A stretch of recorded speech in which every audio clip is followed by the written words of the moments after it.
when Moses went to the mountain of God, the angel of the Lord appeared unto him in a flame of fire out of the midst of a bush.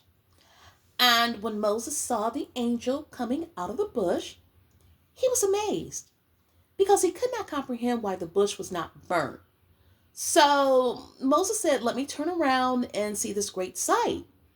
And when God saw that Moses turned aside to look at the bush, God called unto Moses out of the midst of the bush.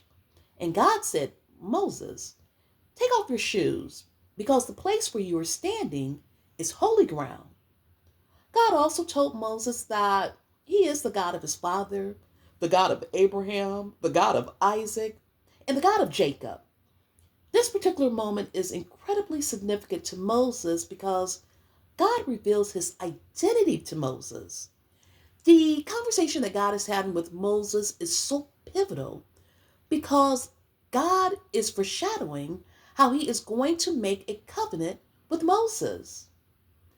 Now, Moses kept the flock of Jethro, his father in law, the priest of Midian, and he led the flock to the backside of the desert and came to the mountain of God, even to Horeb. And the angel of the Lord appeared unto him in a flame of fire out of the midst of a bush. And he looked, and behold, the bush burnt with fire, and the bush was not consumed. And Moses said, "I will now turn aside and see this great sight, why the bush is not burnt."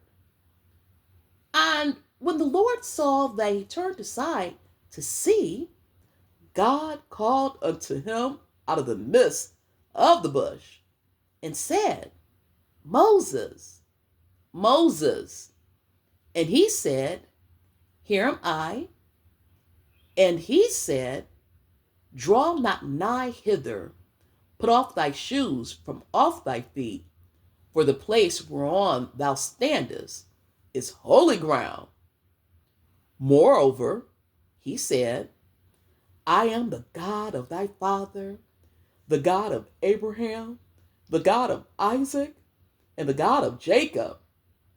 And Moses hid his face, for he was afraid to look upon God.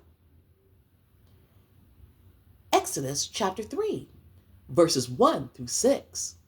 Amen.